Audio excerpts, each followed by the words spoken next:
Hi, I'm Meshal Malik and you're watching Indus Special. Now, as the first UN Global Refugee Forum is underway in Geneva, countries come together to try to build a global framework to address the refugee crisis. The UN reports that at the end of 2018, the world saw a record number of 70.8 million people displaced. And while seeking asylum is a fundamental human right, there has been a grave push against refugees in many parts of the world. On today's show, we take a look at how the Global Refugee Forum is unfolding and whether it can lead to a better international system that helps refugees around the world.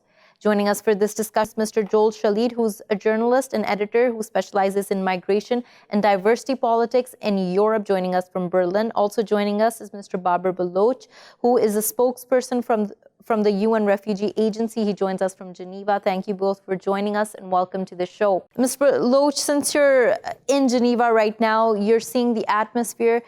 Tell us whether what this forum has wanted to do, which is create a comprehensive global framework to address the refugee crisis. Do you see that parties and countries are coming any close to an agreement on how to do that? Many thanks, Michelle, and it's so nice to be on your show. Indeed, as it is in the name, it is the Global Refugee Forum. In fact, the first ever Global Refugee Forum, and refugees are in the middle of this forum. It's all about them. It's all about how the world can come together in terms of finding a common approach, finding solutions for the world's refugees. And yes, we have seen in the last 10 years that the refugee numbers have been increasing. We have also seen an uneven level of responsibility sharing at this forum, which today is third and the last day. We have seen encouraging signs, and we hope these are signs of a changing time. We have the hosting countries, we have the refugees themselves here, we have other nations who have been supporting refugees, but also it's an inclusive approach. We have the financial sectors, we have the corporate sectors, them come together here for these 3 days, and hope that by the end of the day, we can present some concrete pledges that everyone coming together here has made. Right. Baloch, you sound very optimistic here, which is, of course, a very encouraging sign. We will get later to the fact of whether there have been concrete steps to actually address the issue and crisis at hand. But before that, I'd like to jump to Mr. Schalit and talk to him about what's been happening in the past year, especially after 2018. Now, the Global Compact on Refugees was introduced in 2018. There were a number of policies, a number of steps taken, a number of conferences that took place even then.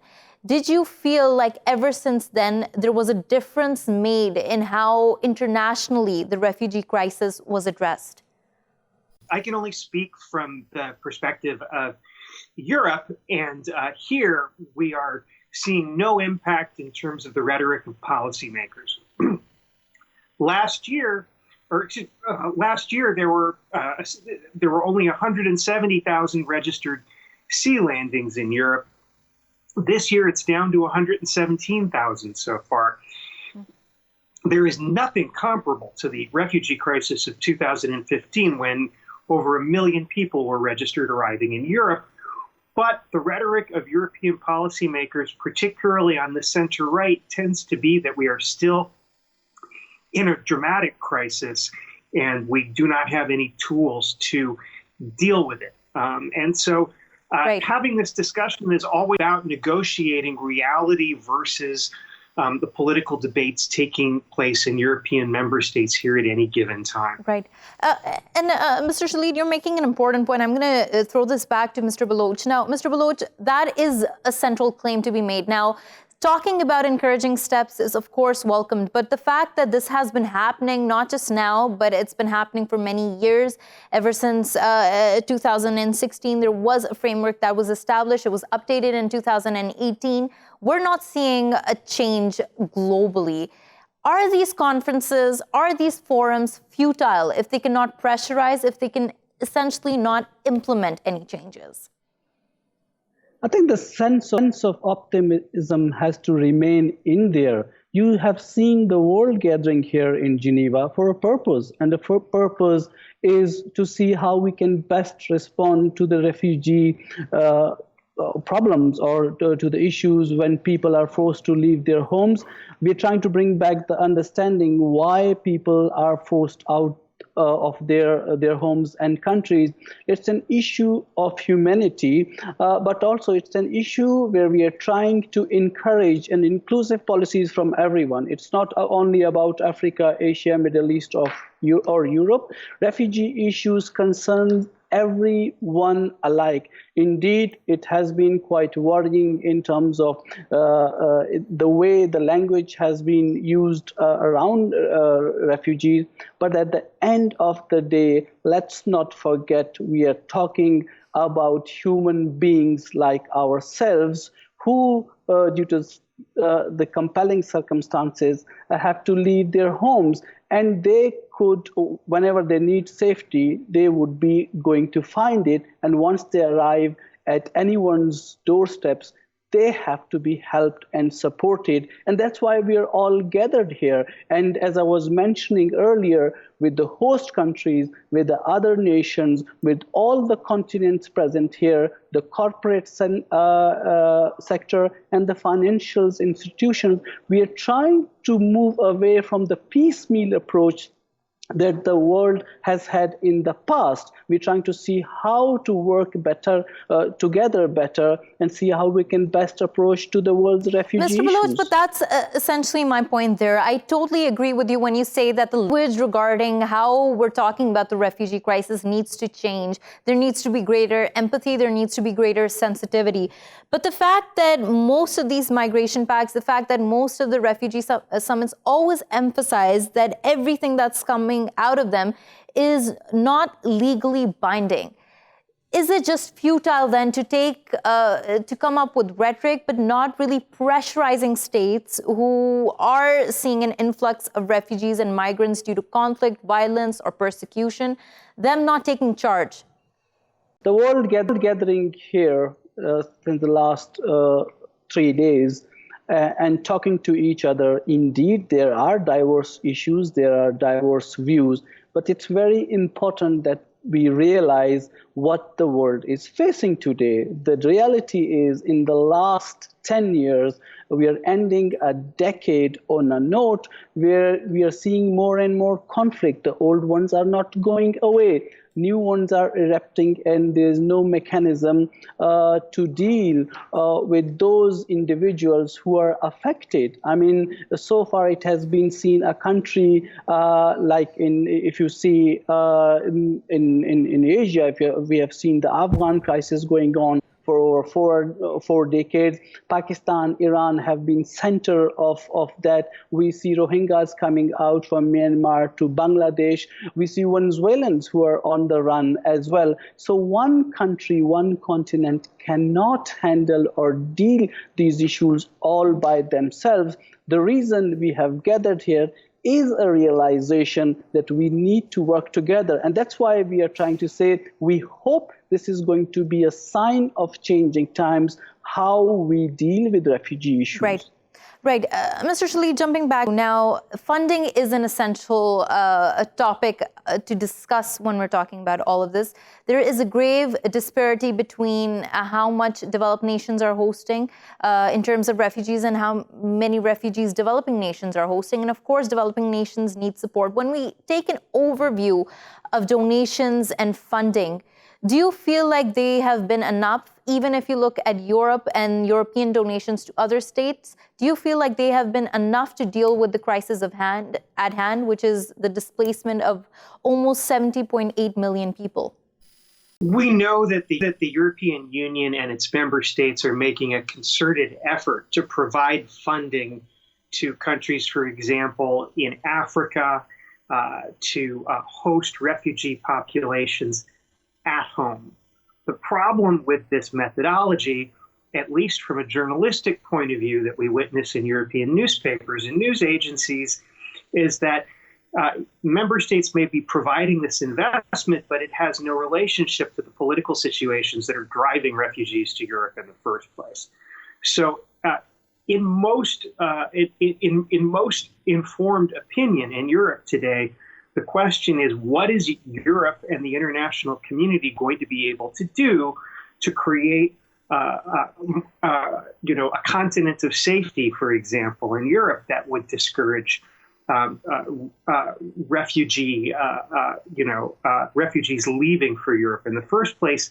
It's not just about providing money anymore. We're aware of that. The money issue is something that will only be really, as far as investment is concerned for the West, useful until conflict is reduced to a dramatic degree in both Africa and the northern Middle East. I mean, one must point out the repeat warnings, for example, of war between Israel and Iran and what kind of impact that might have on Europe if that were to happen, or President Erdogan's repeat threats to Europe that he will send his 3.5 million to 4 million refugees to Europe if he doesn't get an agreement from the European Union on X issue, whether it's regarding migration or Kurdish Right. crisis. Mr. Schalit, on that point specifically, you're raising 2 points. I want Mr. Baloch's take on it. 2 points being the funding aspect and the fact that it's not just putting a Band-Aid on the problem, it's not just addressing the end solution, but it's also trying to understand what's happening at the back end, the conflicts, and trying to find solutions for peace to them. In and during this forum, Mr. Baloch, tell us, were these points addressed?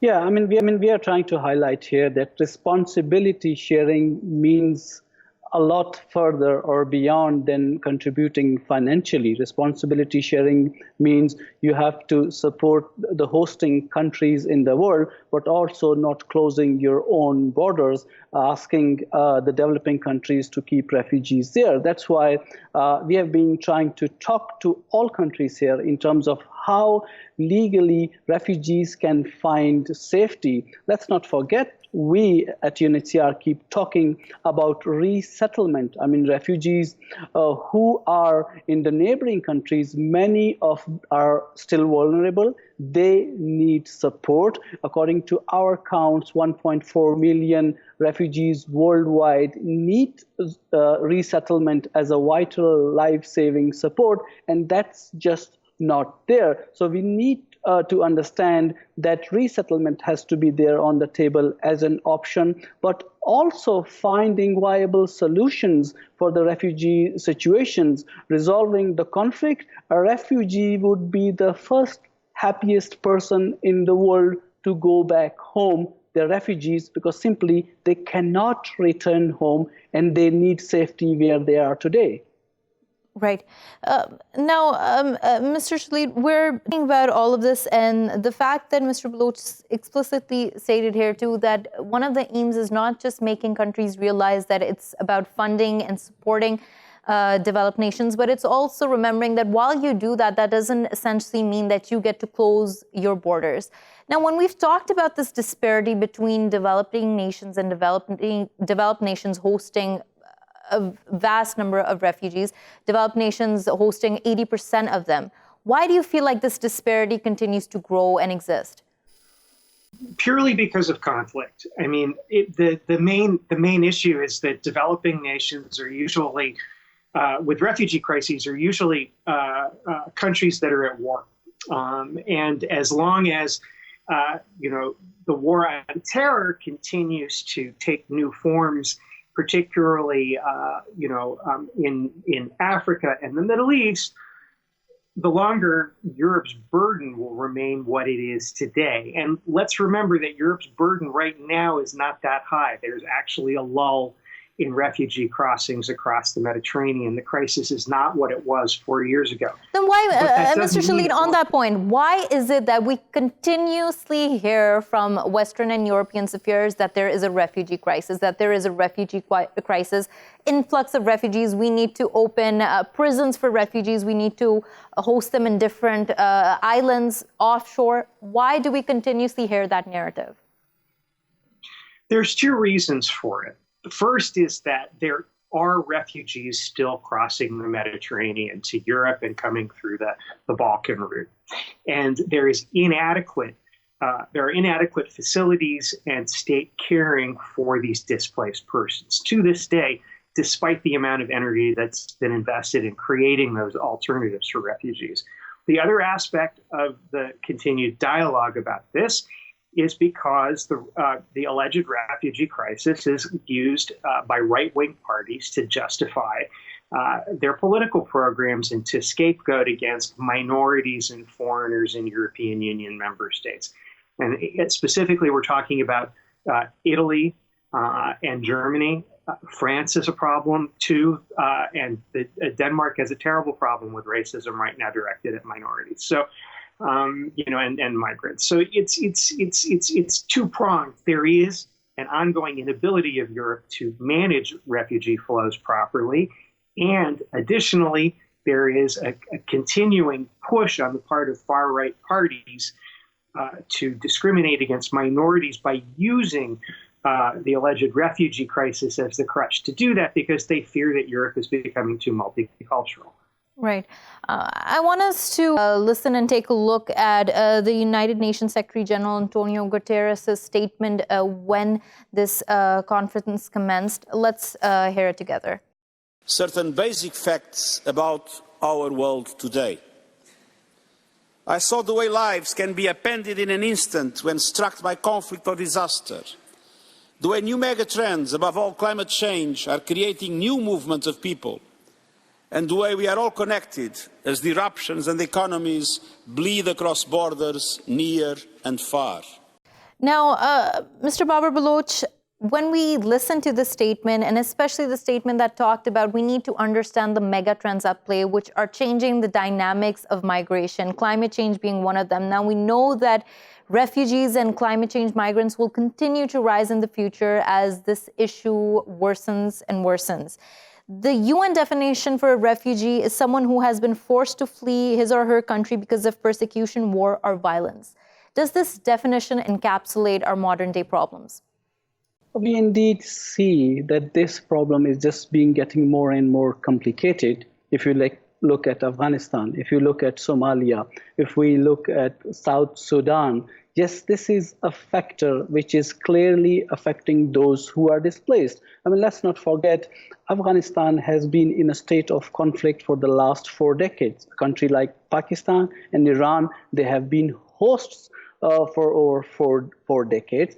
And that's why we are calling for more support. But also, even once you're a refugee or you go back to your home, you need access to land. You need to see opportunities. You need to be able to go back home. If you can't do that, it means we just circulate in a circle where these people are affected and they get displaced again and again. So this is indeed complicating the refugees, the returnees, and displaced populations. Mr. Baloch, I'm sorry to interrupt here, but what I do want to get at is this definition, which basically defines a refugee as a person who is fleeing from conflict, war, or persecution. It does not include climate change. Do we need to update our definition of what a refugee is? Do we need to update our legal framework?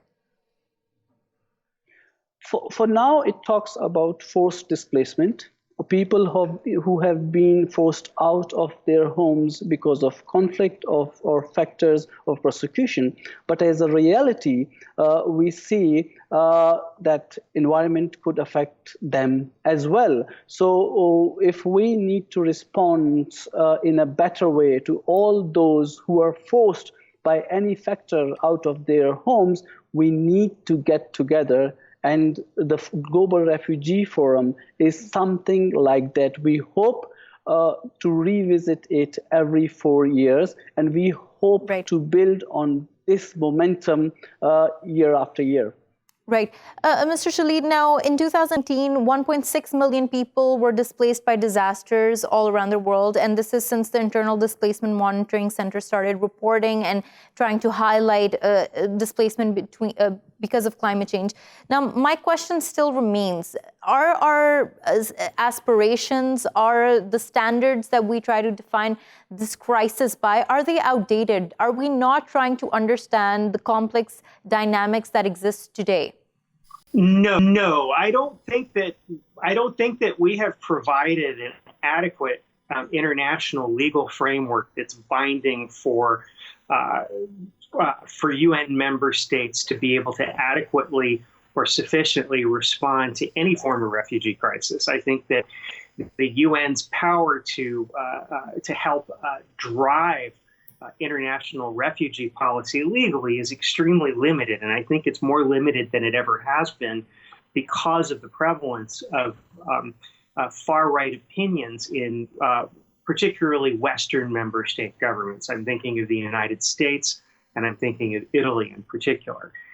There is so much political capital to be gained from blocking refugees from entering any advanced Western state that can accommodate them, that's on some kind of global fault line, that UN member states that matter ignore any kind of legal or non-legal, non-binding recommendations on the part of international bodies like the UN. It's a serious problem. Right. Mr. Schalit, now, Mr. Baloch stated that optimism to a certain degree is necessary for us to have to deal with this. But can we afford this optimism? The picture that you're painting, the picture that we see all across the world with right-wing governments gaining more and more power, their rhetoric gaining more and more momentum, can we actually expect something as serious as this crisis, as grave as this humanitarian crisis, to get the attention it deserves and for there to be an update on this framework we're talking about? I think that optimism is in short supply amongst those who understand the crisis. I think that the UNHCR, the United Nations in general, all international bodies that could make a difference in changing world opinion about how to manage the global refugee crisis need to do a better job of getting to public opinion and changing public opinion. Because right now, public opinion, particularly in advanced industrialized Western member states of the United Nations, are shaped by center and far-right forces opposed to multiculturalism in the West, and for whom the immigration crisis and the refugee crisis remains real and useful as tools to build new kinds of political alignments in Western politics. Right. There has to be a better way to educate the public in the West.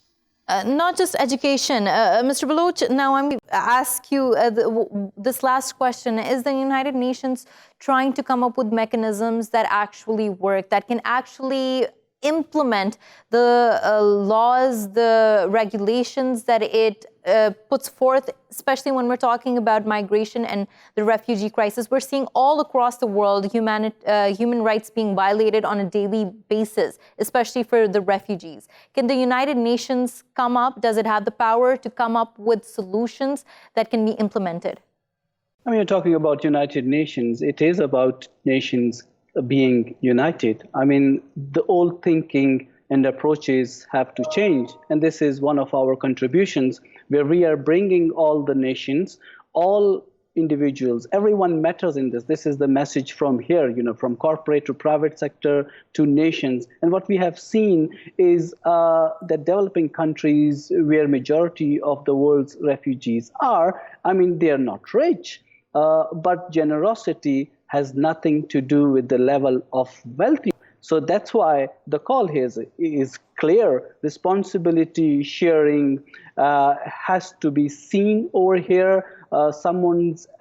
Refugee issues are not only someone else's problem. It's a global issue which have to be addressed collectively. Right.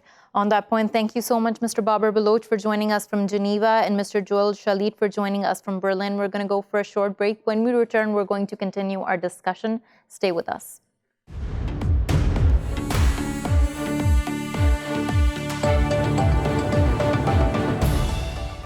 Welcome back to the show while we talk about the first UN Global Refugee Forum that is underway right now and what are the updates. Now joining us for this discussion is Mr. Chris Alexander, who's a former Canadian ambassador and deputy UN mission head for Afghanistan. He joins us from Toronto. Also joining us is Mr. Alireza Yasa, who's the founder and board director at Afghan Awareness and Sympathy Association, also a human rights activist, joining us from Turkey. Thank you both for joining us and welcome to the show. Mr. Alexander, let me begin with you. Now, the refugee crisis has been ongoing for a number of years right now. But do you feel like the crisis took any other form and shape in 2019? Yes, I think indifference globally has grown to the plight of refugees. And that's one of the reasons why I think we should all be very happy that this forum is happening, that leaders are there, including Pakistan's prime minister, and that some attention is being brought through the gloom of 2019 to the plight of 25 million refugees and almost twice as many more who are displaced inside their countries. We've seen donor support for refugees plateau or even in some cases decline, a lack of focus on the conflicts that are creating refugee flows. And unfortunately, there are very few countries in the world that are following Canada's example by opening their doors to permanent solutions, to welcoming refugees in larger numbers. We should be a more generous world. We should be a world that takes the plight of our neighbors who are suffering the loss of their homes very seriously and makes it a very high priority. That's not happening. This forum is a modest attempt to reverse that trend. Right. And on that point, Mr. Alexander, I do want to pick on the point that you highlighted, that indifference is growing around all across the world. Now, Pakistan's Prime Minister Imran Khan is also co-convening this forum. And here's what he had to say about what is happening specifically in South Asia. Let's listen to it. I especially wanted to come here and point out, and I do want to tell the whole world that they should be aware of one of the biggest impending refugee crises about to take place. In India, on the 5th of August this year, Indian forces laid siege to the people of Kashmir. Since 5th of August, 8 million Kashmiris have been literally shut inside. Their rights have been taken, people have been imprisoned, the leaders are in jail, all communication has been cut off. But the most important thing which the world needs to understand is that the professed aim is to change the demography of Kashmir from a Muslim majority to a Muslim minority. Now, if this is what the professed aim is, we are likely to have another refugee crisis. A refugee crisis that would dwarf other crises.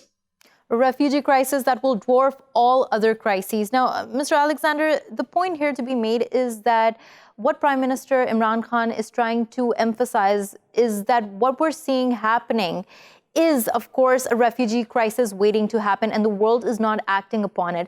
What do you think causes the world, especially the United Nations, who are responsible for highlighting the refugee crisis again and again, organizing these summits, but from taking proactive action when a crisis like this is about to unfold? Well, I think what drains the will of everyone to act is hypocrisy. Prime Minister Imran Khan is quite right to note that there is controversy about India's policy in Kashmir. There's controversy about India's citizenship policy at the moment. And yet, these are not new refugee crises. He's speaking at a refugee forum where the issue should be helping refugees and helping refugees return to countries they have fled. Pakistan still hosts 3 million Afghans. There is still a conflict in Afghanistan. On that point, I do want to talk to Mr. Alireza Yasa about what has been happening in Turkey. Now, of course, Mr. Alexander has highlighted the fact that not enough has been being done in 2019 all around the world. But we have seen Turkey set an example in terms of hosting refugees. How has that impacted the community at a very human level? Thank you very much. As you know, on 2019, it's making a little changes in issues of refugees every place of the world, especially in the host countries like Turkey, one of the largest hosting the large number of refugees in the world, and other countries like Pakistan or somewhere else, you know. But the most important thing on 2019, you know, that there was a lots of voices raised around the world for the refugee crisis. One of the most powerful, one of the most bad crisis in the world on 21st century. That's the immigration and displacements.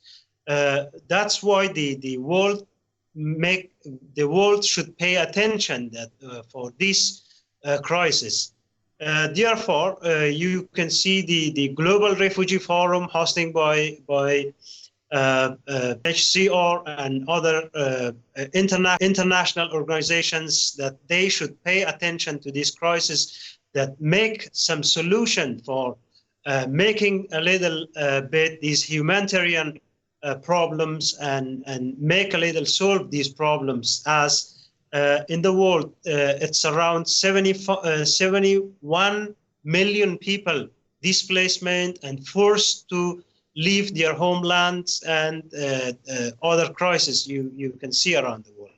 Right. So if you Right. That's an important point you're making. And Mr. Alexander, I do want your take on this. Now, the United Nations is being sought out as being the platform, the mechanism that can actually find solutions. But does it have the power to actually implement solutions, especially when we're talking about the global refugee crisis? It does not have enough power. It does not have enough political will behind it. Think of the conflicts that are driving this refugee crisis in Latin America, where drug cartels have literally uprooted entire regions of people and sent them into other countries. Venezuela, whose political crisis has created one of the biggest new refugee crises, not getting enough attention in the world. Not to mention Africa, the Horn of Africa, and other regions of Africa, Congo, Nigeria, where there are important IDP and refugee crises. The UN has missions in all of these places.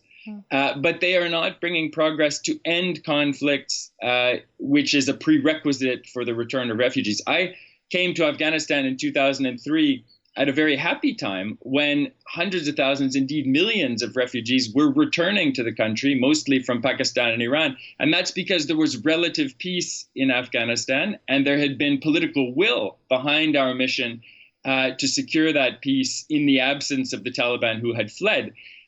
We need that kind of situation to recur in other places. And we can't see it bring the return of refugees if it's a repressive regime. Look at President Assad in Syria. He has restored a certain kind of stability, but it is the stability of the grave with comprehensive repression, anyone who was part of the opposition being thrown in jail or worse. And so there is no incentive for refugees in Turkey or elsewhere to return to Syria. So the solution has to be good government, peace settlements that literally end conflicts, which in the case of Afghanistan have gone on for decades. Some are more recent. We need to see political will from all parts of the world to end these long-standing conflicts. That is the only way to help to make a real difference to the refugee crisis, which is otherwise going to remain with us. Right. Mr. Alexander, while we're talking about the repatriation and refugees being able to return back home, how complicated is that process, the repatriation process? It's very complicated, especially when you're going home to a war-torn country, as Afghanistan was in 2003, and as Syria would be today to anyone who was returning there. It takes resources, and it costs more to help rebuild the communities to which refugees are returning, to help refugees find jobs. That takes a nation-building type investment, and it takes the reestablishment of commercial relations and so forth. But all of that is possible. People are willing to work on a hopeful story where people are going home. The economy tends to rebound when that happens. And I remember very well the current High Commissioner for Refugees for the United Nations, Filippo Grandi, was actually my predecessor in the UN mission in Afghanistan. And he had overseen that process of millions of returns to Afghanistan. There were never enough resources, but there was a very happy story, a very strong motivation on the part of everyone. And to be honest, the refugees who had come home were willing to live with almost nothing because they were on the soil that they loved the most. And many of them have made successful lives in Afghanistan over the past decade and a half, in spite of all the challenges. Right. Mr. Alireza Yasa and Mr. Alexander puts forth very powerful words, the power of and the emotion that goes along just being able to return home. But we know millions and millions of refugees around the world do not have the ability to do that because their countries are still not safe to return back to. Now, in Turkey, for instance, when we talk about it hosting almost 3.7 million refugees, is there effort being made to help them integrate into the economy? Actually, the Turkey government has lots of programs for integrating the refugees. It's not only by government, it's also helping by European Union. There are many huge number of NGOs, the organizations who are working for refugee in Turkey, and they are trying to make lots of facilities for refugees in society of Turkey. Like they are working on education, they are working for healthcare, they are working for finding the job, they are working to make opportunities for refugees to be integrated in the society. But still, there are lots of problems. You can face lots of refugees who are not able to solve the basic problems like language. They have problem for even exchanging the cultural of the society. They do not know how to how to solve their basic problems like renting a house, to find a job, to go and register the children to the school, how to access the basic facility like healthcare or something else. There are lots of problems, but still there are hope that they can be joined to the society for one day. And there are many organizations who are working, but still there are lots of problems. Right. The society of refugees in Turkey, as you can see in the news or broadcasting, they are not as much good as you can hear. They have lots of problem, as in Pakistan they have. I know that the situation of the Mr. Yasa, refugees I want to jump to Mr. Alexander as we come to an end of our show. Now, Mr. Alexander, when we talk about this global refugee forum, there are a lot of aspirations that are being said.